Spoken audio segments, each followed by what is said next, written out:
In 1948, 3 years after the end of World War II, Berlin, once a great city of the world, was now in ruins. The war claimed homes, lives, and hope. Food and supplies were scarce. Disease was rampant. Power and fuel shortages left few available transportation services. Miss Traute Greer was a teenager during the war.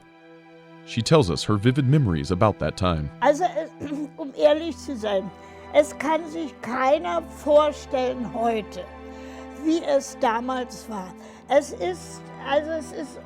war furchtbar. Meine Mutter zum Beispiel, wenn bei uns es Licht gab, ist die nachts aufgestanden, hat gekocht, das bisschen, was wir an Rationen hatten. Einen Tag gab es Kartoffeln mit Suppe, den nächsten Tag gab es Suppe mit Kartoffeln. Also wir mussten sehen, wie wir es hinkriegten. Ich hatte eine Schulfreundin, die ist in den Garten gegangen und hat das Gras abgeschnitten und hat versucht, das Gras heiß zu machen und dazu essen. Manche haben förmlich den Dreck, die Scheiße von der Straße gegessen, um nur satt zu werden. Berlin was divided into 4 sectors under the governance of the United States, England, France, and the Soviet Union. Berlin itself was within East Germany, an island in the middle of the Soviet-controlled territory. On June 24, 1948, the Soviets attempted to take control of all Berlin. Their brutal strategy was to blockade all road and rail access to the western sectors, thereby denying food, medical supplies, and heating coal to the people. The Soviets were convinced that in a few weeks, Western residents and officials would give in to Soviet control in exchange for reopening rail and road access. In response, the Western Allies created a daunting and seemingly impossible plan which they believed would be a mission possible.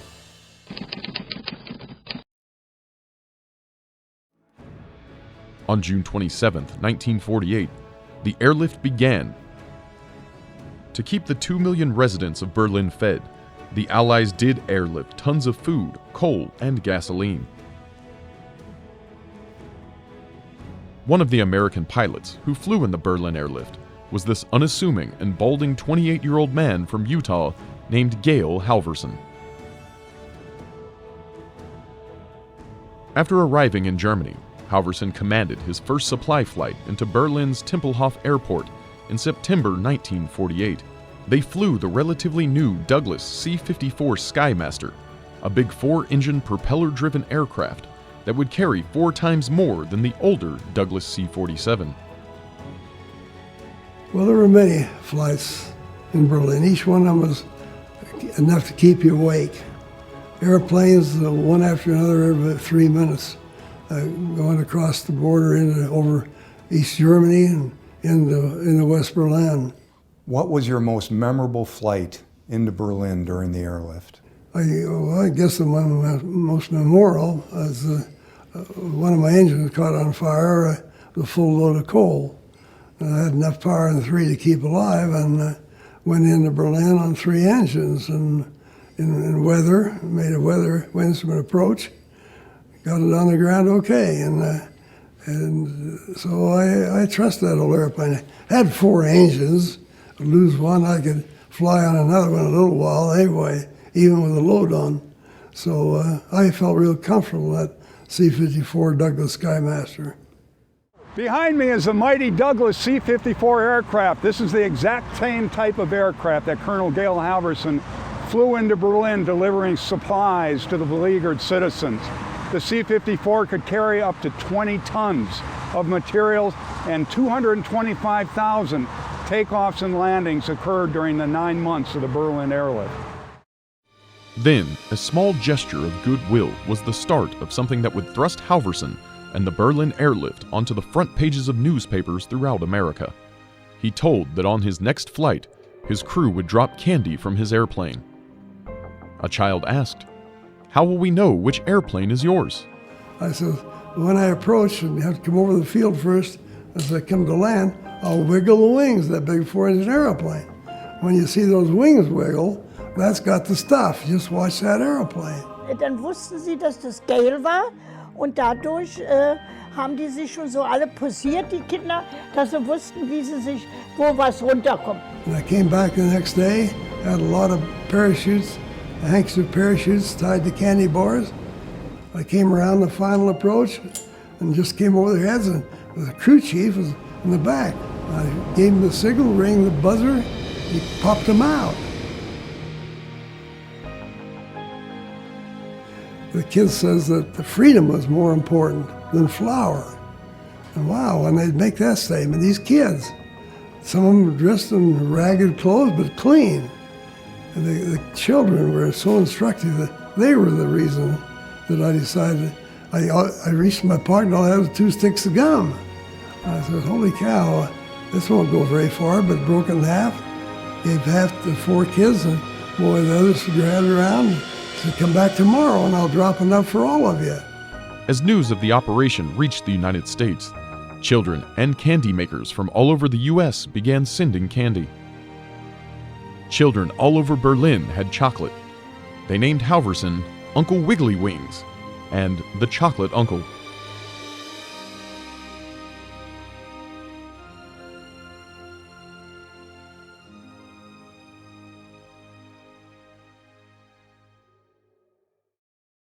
Today, Gale Halverson lives as a retired Air Force colonel in his home state of Utah. In May 2019, Tunison Foundation Executive Director John Helminiak traveled to see him and extended a very important invitation.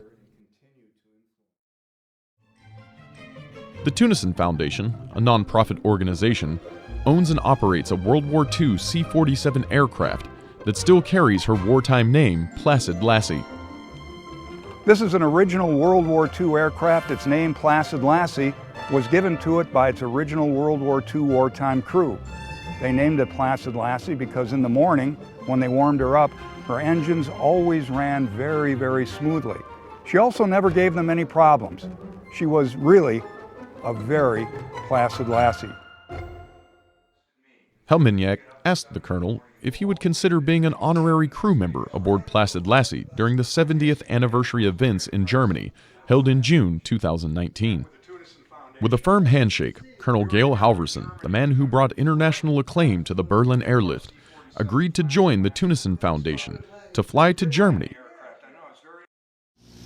In May 2019, Placid Lassie and her crew from the Tunison Foundation flew thousands of miles from the United States, including a dangerous overwater crossing above the cold North Atlantic Ocean, to reach Europe. The fuel for each aircraft was generously provided by Total Fuels of Germany. On June 9, 2019, 70 years after the end of the airlift, Placid Lassie arrived at the U.S. Army Air Base in Wiesbaden, where an estimated 60,000 people were waiting. After touchdown, the C-47 was given a water cannon salute. Colonel Halverson disembarked to a hero's welcome.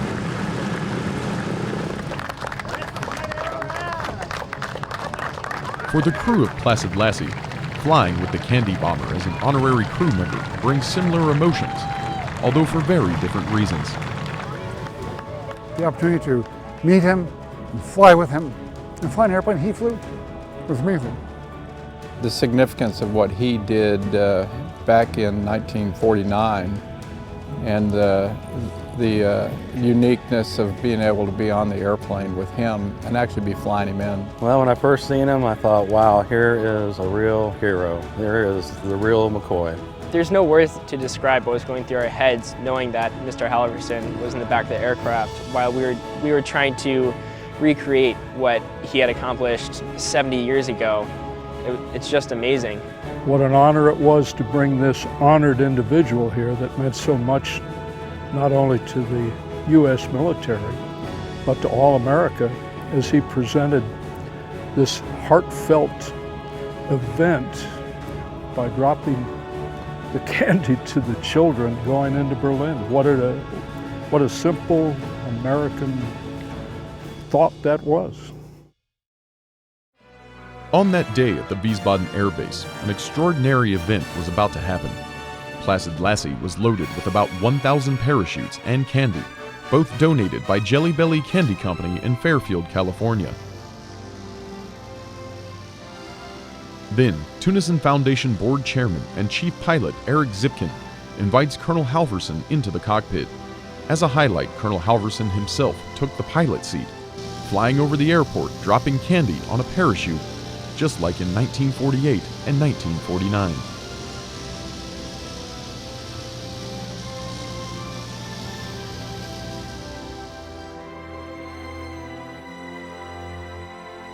Just like old times, and the kids, they chased those parachutes like they were gold.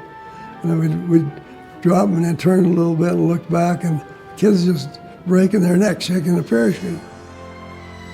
With Zipkin flying co-pilot, Halverson flies the historic C-47 straight and level, makes turns, descents, and eventually lands. Throughout every maneuver, Zipkin never touches the controls. He flew extraordinarily well. It was very clear that he had a lot more experience in the DC-3 than I do, and that was he was very timid at the outset, and then kind of got right into it, to the point where he flew the approach and actually landed the aircraft. I learned to fly before the war, and I got a flight scholarship. Raised on a farm, had plenty to eat and lots of love, and didn't know I needed any more, except the war coming in. I got a flight scholarship to get a private pilot license, and loved getting off the ground, breaking ground, being free to maneuver. So it was in my blood, and I enjoyed that. Enjoyed flying, even though it was in those restricted circumstances. After landing, the Candy Bomber signs the inside of the cargo door of the C-47 with the salutation, "To the crew of Placid Lassie." A few days later, Colonel Halverson returned to Tempelhof Airport in Berlin, the German capital city. Here, in 1948, while speaking to children behind a barbed wire fence, his idea of a candy drop to Berlin's children began. The ground control approach person still hear their voice. You're on the glide path, you're on the center line, maintain your current rate of descent. You have a half mile to go. You should break out at 200 feet and half-mile visibility. And that was all we needed. And oftentimes we landed with less than that because we didn't want to take the load back to West Germany. Behind me, adjacent to Frankfurt International Airport, is the memorial to the Berlin Airlift. The three pillars that you see reaching into the sky represent the three different air corridors, each of which Colonel Halverson flew into the city. At the base of the monument are the inscriptions of the American airmen who perished during their service during the Berlin Airlift.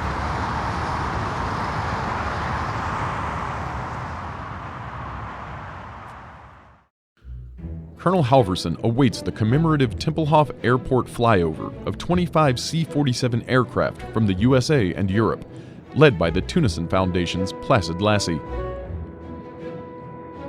The colonel salutes.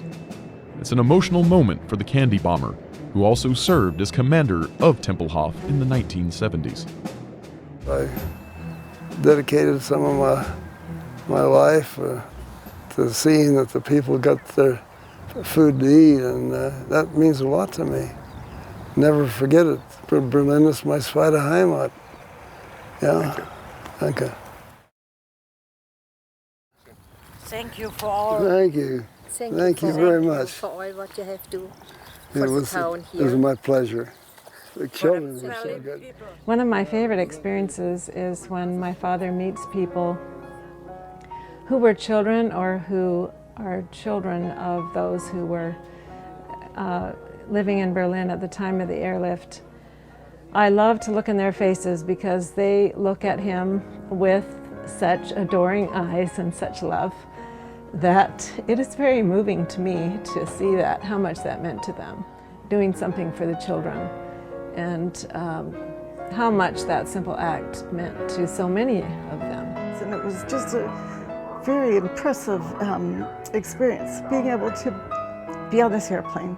And we were able to do the candy drop, and that is always really a joy, which represents freedom, hope, and friendship between the Germans and the Americans, and just kindness around the world. You just don't give up.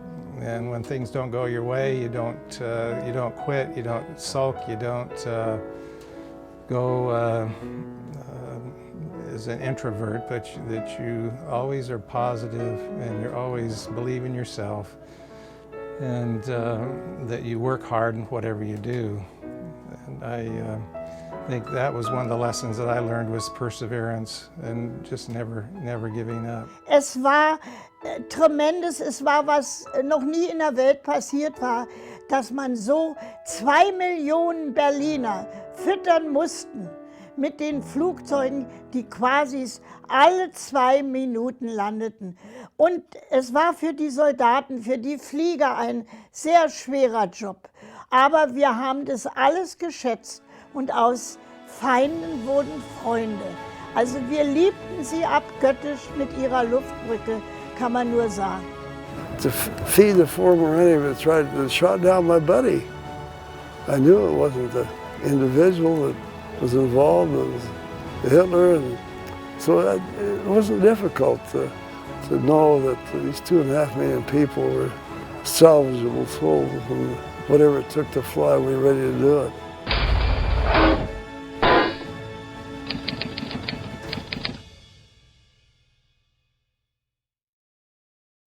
For his part, Gale Halvorsen was given many awards, including the Congressional Gold Medal, the highest award that the United States government can present to a civilian. And well, of course, the Bundesverdienstkreuz from the Germans, and that's what I'm wearing now.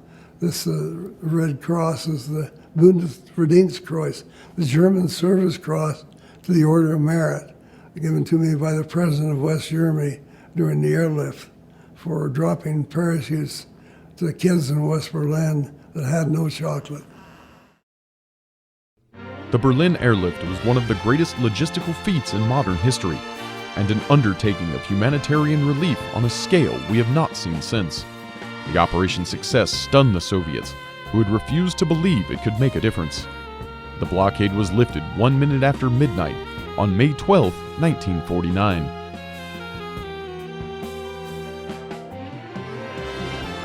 In today's dollars, the Berlin airlift cost approximately $4 billion. It also claimed the lives of 39 British and 31 American airmen.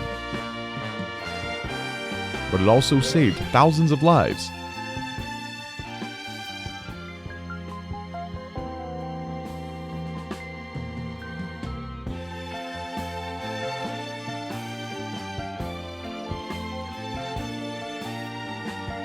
And despite the accolades, the global fame, Uncle Wiggly Wings is still a down-to-earth farm boy from Utah. Let's sing together again. I want to sing one of your favorite songs, Shenandoah, which you sang in the beet fields. Okay. All right, so we're going to start off. Oh, Shenandoah, I love your daughter, far across the old Missouri. Oh, Shenandoah, oh, Shenandoah, I love your daughter. And that's all I remember.